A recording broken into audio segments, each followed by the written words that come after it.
What is going on, ladies and gentlemen? Randy here with RTS Mobile Gaming, bringing you an awesome video today. We are playing Call of Dragons, and this video is a very detailed step-by-step guide on best practices for capturing gates and moving and expanding into new territories, okay?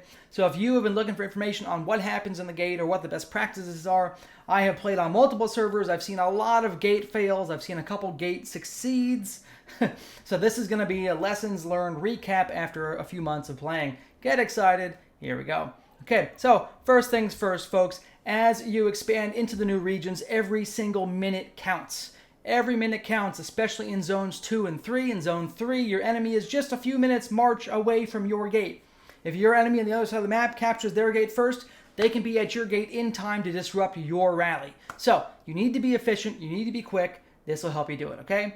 Now, first things first, mages are the recommended unit when you are rallying a gate. You can also use marksmen and cavalry because they're high damage, but typically the gates are reinforced with half infantry and half cavalry. Mages counter the infantry and they're not weak to the cavalry. Marksmen don't counter the infantry and they're weak to cavalry, but they have high damage. Cavalry don't counter either one of them, but they're weak to the infantry. Also high damage. You can get away with it if you're using a whale commander to lead your rally. All right. Now, the rally leader is really the one that primarily determines the strength of your forces, okay? Because as the rally leader's army HP starts to drop, you cannot reinforce the rally leader himself. The overall army damage output will start to drop with it, okay? So you need a very strong rally host with a huge legion to make sure that your troops are doing the most damage as possible, okay? Great examples of heroes that are going to give you good, strong defense and strong legion bonuses are going to be Lilia, Eliana, Hosk, Guanwin, I can't pronounce that right, okay? And peacekeeping bonuses are also something that are believed to affect the gate. I have only tested this one time. I used a non-peacekeeping legion. I didn't use a peacekeeping legion with Lilia, and I did significantly more damage. So I believe peacekeeping is effective because they are Darkling units commanding that army, okay? Now, a gate level 1 only has 600,000 maximum troops that you can put into your rally, okay? Against gate number 2, you can put in 800,000 troops. Gate number 3 is 1 million troops, all right? And as you can see, our rally is about to hit here. This is WBZ rallying against a gate level 3 for the zone 3. On the opposite side of NO1, server 46, our mage rally has just hit the gate, ladies and gentlemen. What an exciting day to be alive, okay? Now, for Zone 3 especially, right, the gate rally host should be as close to the gate as possible. What you don't want to do is be a 7 or 8 minute march away from the gate and then have this whole extra distance that you need to travel to get where you have to go. All right, speed is everything, especially as you can see here in Gate 3. You will notice that the NO1 Alliance reached the gate several minutes before the WBZ gate was reached by WBZ because our rally host was back a few minutes in the march line, and there were people who were teleported in the middle of the road, which slowed down our movements, okay? Now, rally, use the shortest duration possible for the same reason, right? You want to be close to the gate and you want it to be a quick rally so you get out the door very fast. If there's someone long marching to your rally that's going to make your rally wait, kick them immediately from your rally and let someone else in, all right? Now, the rally performance is determined largely by the strength of the host, like we already talked about. However, the units on the inside, each army does its own damage and takes its own damage. So obviously, tier 5 units will be the best, then tier 4. Let me say this differently. You should prioritize players with tier 5 and tier 4 units in the initial rally, and you should prioritize players with the higher tier units when they're reinforcing the rally. But there is a place for level 2s and 3s, okay? Because if against the level 3 gate, you will take a few, million unit deaths over the course of the fight. So having an extra, stockpile of troops nearby is definitely the way to do it. You will notice in this rally, I have 2 mage marches that are just outside the marching distance of the rally. I have 2 different mage marches ready to go in. I will use them both throughout this fight. The key about this is you cannot actually reinforce the army unless there's enough dead troops to fit your whole march. So if your march is 110,000 troops and the rally only has 90,000 dead, you won't fit. So someone who has a 90,000 march might squeeze in before you. That's probably someone with the lower tier troops if their march size is only 90,000.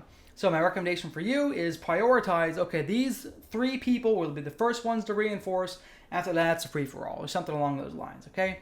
As you can see, I keep trying to reinforce. People keep beating me to the punch here.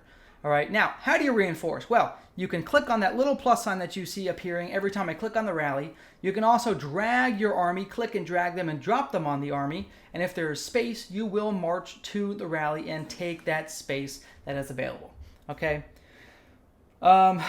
Using a support march to stand near the rally. This is a great idea. I had this idea a month or 2 ago. Does not work, okay? It's not the same as killing Darkling units on the field where you can actually use shield and healing items from commanders standing next to the commanders that are fighting and heal your units and shield your units without using additional CP, okay? Yes, you can do that with Darklings. It does not work with the Gate Rally. I saw some videos from the beta where it said that works. It does not work anymore. I don't know if it worked then or not, but it definitely does not work now because I tried it several times, all right?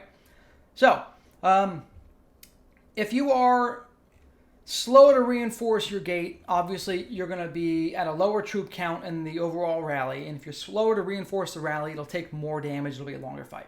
So reinforcing quickly is extremely key. Okay. Now the next point I want to talk about is going to be gates that are contested. Okay. If the gate is contested with the enemy on the other side, the speed at which your rally reaches the gate will determine if you get that fighting slot against the Darkling armies first. Okay, so you do want to get there ASAP and get rocking and rolling. Now, while your gate is there being attacked from both sides, you can actually position your long-range units up on the sides of the gate. Don't go too close to the middle of the gate or the gate will attack you, but you can position your long-range mages on the sides of the gate and actually fire onto the enemy rally, dealing tons of damage, okay? You can also kill the enemy mages that are firing at your units. All right, so you can shoot over the gate with long range. All right, marksman can reach as well, but it's obviously a much shorter range. You have a good chance of being within range of the gate shooting you if you're using a marksman. All right, now what's really important to note: if you lose the gate and you have to retake the gate, you will have heavier troop deaths. Okay, troop deaths. You will have a 50% troop death ratio as an aggressor on a captured gate. The defenders will also take troop deaths. However, their ratio is only 30%. So this game greatly favors defenders, okay? So you want to capture the gate as quickly as possible. Make sure if the enemy's rally gets there first, you're bombing them with mages before they can capture the gate because you do not want to be the aggressor. And if you are, you know what? Buckle up because it's going to hurt, all right? Now, once you have cleared the gate, the next section of this video we're going to talk about is going to be the efficient expansion into the new region. The point of this guide that I'm giving you today is not to tell you how to win the Gate 1 regions, okay? Those are always going to be contested. There's always going to be towers on the other side. Sometimes it's a Dead Alliance, sometimes it's a Whale Alliance, okay? I'm going to leave that up to you. You figure out how you're going to fight the enemy if it's a level 1 gate. I'm talking about how to efficiently expand into level 2 and 3 gates. This is super duper important. I cannot stress that enough, okay? If you are not efficient to expand into the other regions, you can end up with some serious problems. So let's talk about the best ways to do that. First of all, the maximum tower speed that you can build towers is going to be 21.91 build points per second, or whatever the unit is. I don't even know what it is, okay? But it's 21.91 per second. Once you have enough builders to reach that amount, stop. Take your builders off the first tower, okay? Start building roads. You should be able to hit that build speed fairly easily. If you're in the Gate 2 and 3 region, people should have full engineering marches ready to go. They have to be ready to go. The engineers have to be right there. You got the mages, then you got the engineers right behind you, okay? As soon as you capture the gate, send the engineers in, okay? It's all about speed and efficiency. As you can see, we are pushing through the gate right now. WBZ Snipe has already placed the first tower. So, we are going to go build that first tower right away. Very important, as you can see. And here's just a quick snapshot of that. Let me move my face out of the way, actually. Quick snapshot of the... Whoops. I'm trying to get... Oh, my God. I can't find a good place for my face. I'm just going to leave it right here. Okay? Get over it. All right. My face is going to stay there. So, a lot of deaths, as you saw, over 4 million unit deaths unit severely wounded units in that fight. Or wounded units. I don't remember if they're severely or not. We'll get there. We'll cover that in a minute, okay? But basically, once you expand into the next region, you really want to make sure you have engineering marches ready to go. What was my mistake in this build? I had my 2 mage marches ready to reinforce, but my engineering march was not in place, okay? So I was not able to contribute to the build for a few minutes till I got to that point. You want to make sure that you are ready to rock and roll with 1 builder force on each army, on each player that's active at the gate attack, okay? So they're ready to rock and roll. You're going to build the first tower, okay? Call this tower A. Once you hit that 21.9 build, right? 21.91 build per second, you're going to go ahead and focus on the roads. Do not forget about the road from your old region to the gate. As you can see right here in this video, there is no, well, this is NO1. They're building theirs. But we'll get a look at the WBZ side in about 5 seconds here. You're going to notice that there's a gate on the new side, but not on the old side. Did you see that? On the new side, but not on the old side. If you don't have a road on the old side of the gate, your road on the new side will not be connected. It will not give you the speed bonus that you really need, okay? So don't forget about the road on the back side. Basically, as soon as you capture the gate, within 30 seconds, you should be building 3 things. You should be building a tower at 21.91, and then 2 roads with 7 builders on each, okay? If you have enough builders and enough active players to hit all of those numbers, you can max out the tower, max out the 2 roads, build a second tower. I cannot stress this enough. If you have enough build points, okay, ready to rock and roll, build a second tower, especially in gate 3, all right? Because the enemy, like I said, is going to be right on your face. Even if you beat them to the punch, it's going to be a contested territory. Build a second tower right away next to your first tower, okay? Do a double wide on your first tower. Instead of 1 square, do 2 squares. Give yourself more room to teleport. Give yourself more alliance territory that receives the march bonus, that receives the attack bonus, the defense bonus, okay? The behemoths, give yourself a larger area that your behemoths can defend. Build a second tower if you have enough build points to build the first tower and the 2 roads. If you don't, then focus on 1 tower and 2 roads. Don't overextend yourself and slow yourself down, okay? But if you have enough build points, please build a second tower. You may want to do 1 double wide tower formation. You may want to do 2 rows. So your first 4 towers could be 2-2, right? As long as you have the building activity to support it, you're going to build all that stuff out, and then you start reducing back to 1 tower at a time for speed, because now you have builders falling back and upgrading roads, which is the next key point, okay? Do not forget to upgrade your rows. Rows are super duper important because they are going to increase your movement speed dramatically. Level 1 road, 25% movement speed. Level 3 road, 38% movement speed. Level 5 road, 60% movement speed. Okay, now level 4 and 5 cost a lot of mana to upgrade. I would focus on getting your roads to level 3, your main 1 or 2 highways, get them to level 3 immediately, okay? Once you have the first 3 or 4 towers built, start building the roads and upgrading them to the next level. It is going to dramatically help you respond to any threats in your territory, and it's very, very key, all right? The next important thing, speaking of speed within your territory, is going to be the teleport formation, folks, okay? Now, when you are teleporting into the new zone, dear God, do not, oh my God, do not teleport on top of your road. I swear to God. Okay, you are going to leave a clear path between the gate and your first tower where the road is, and then you're going to leave a clear path directly from the gate to where the next tower is going to be. Your leader should have already placed a marking on the map to designate where the first 2 or 3 towers will be placed so you can stay out of the way. If you build on top of your road, you will slow down all armies that are traveling through your zone dramatically. They will no longer have a straight line at 38% movement speed. They'll have half a line at 38% movement speed, a little blip where they move at 0% bonus movement speed around you, and then resume the 38% bonus. So you're going to slow down your armies by 25-30% if you put obstacles in their way, okay?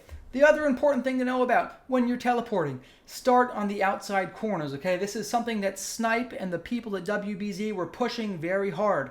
They were very clear with all the members. Do not port to the middle of the territory. Port on the outside first and work your way in. That way you're systematically filling in but staying away from the road. Great plan. Shout out to Snipe and the WBZ officers for coming up with that, because that is the way to do it, okay? Optimize your teleportation. All right, let's talk about the next section here, 0-day PvP pressure. Now, the goal of this guide is not to teach you meta PvP strategies or the best hero pairings you can ever do or exactly what to do.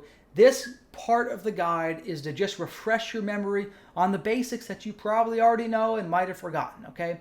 So, if you've already made it to gate 2 and 3, you should know most of these basics. I'm just giving you a refresher, all right? First, go to youtube.com/RTS Mobile Gaming where you're watching this video. Like and sub. That's right. Oh, yes. Next, you will need to know a few basic PvP groupings for the 0-day PvP clash, okay?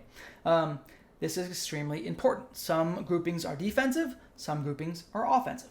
First, if your enemy has experience or has read this guide, because I will be publishing a written version of this guide, or watched my video, because I'm doing the video now and you're watching it, liking and subbing, they will understand the basic formations as well, okay?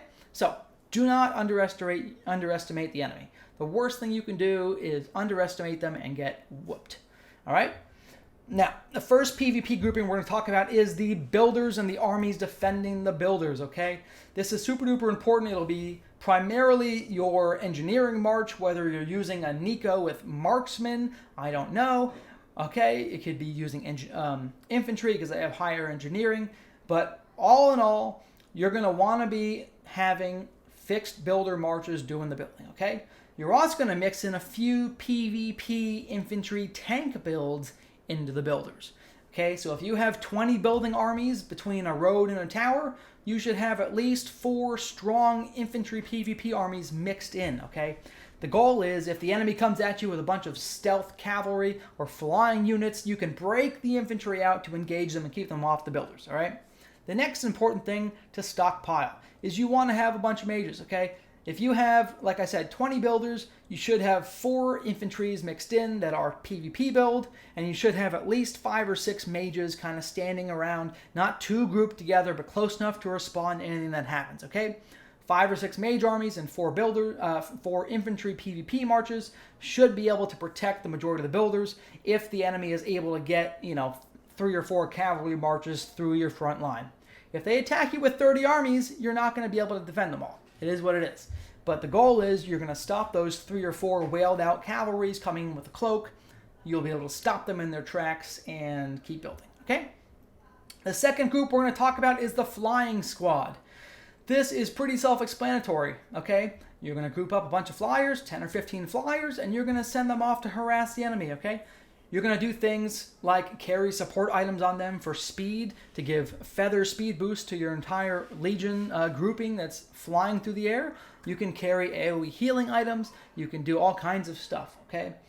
And if your flying squad is not actively attacking the enemy flank or circling around the back to kill all the builders and the gatherers, they can be using those support items to support your main army, which we'll talk about soon, okay? The third grouping is going to be the cavalry squad. Now, I cannot stress this enough. If you have 2 or 3 cavalry marches and you're expecting them to go through and kill everything, it's not going to happen. They're going to get whooped. The enemy's going to have 5 or 6 mages and a couple infantry marchers waiting for those 3 cavalry, okay? It's not going to work out.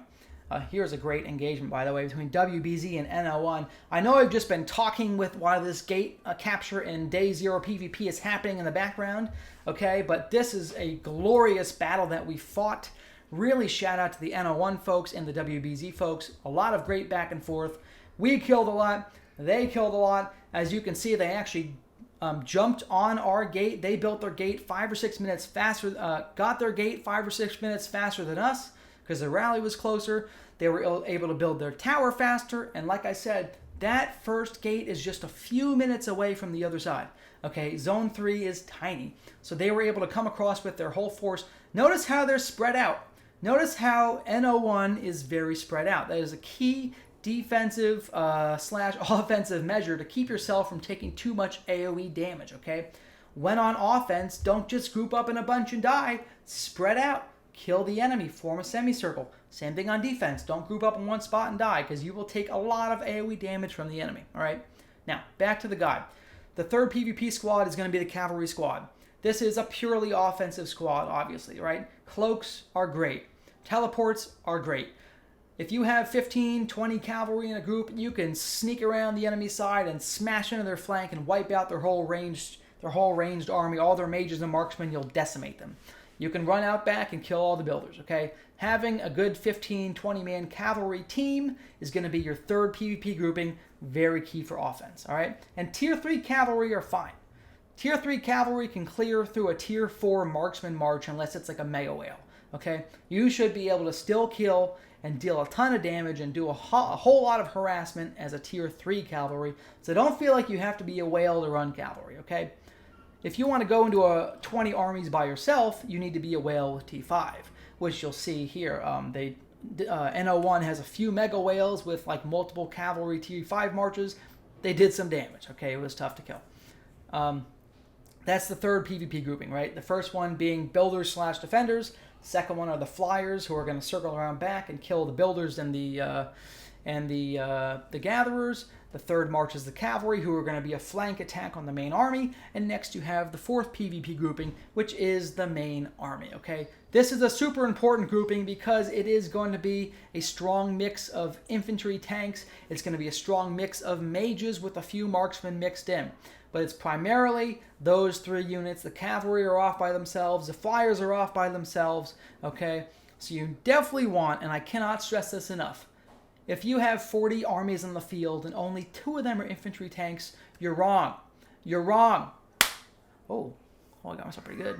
You're wrong, okay? You should have at least a quarter of your army as tanks, guys, because those are going to be the ones that move in and assault the enemy and really break them up, slow them down, keep them from moving forward and moving around.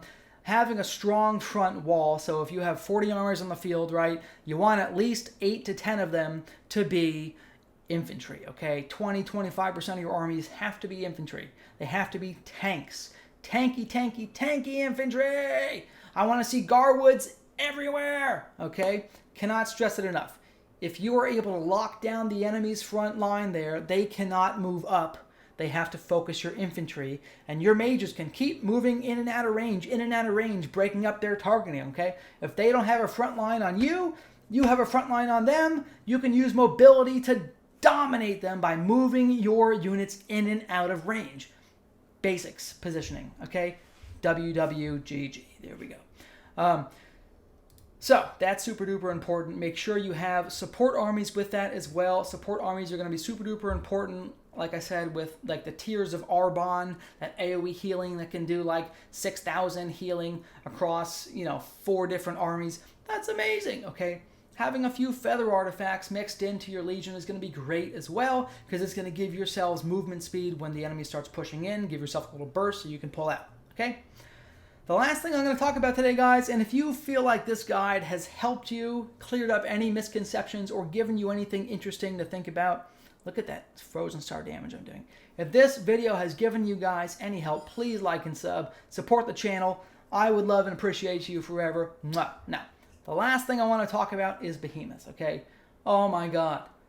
Oh my god. I have seen some fail behemoths in my day, okay? I cannot tell you the number of fail behemoths I have watched and just like, what is happening?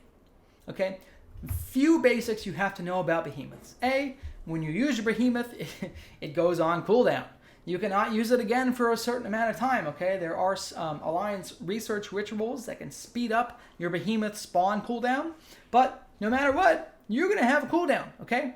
Second, it costs mana to reactivate the behemoth.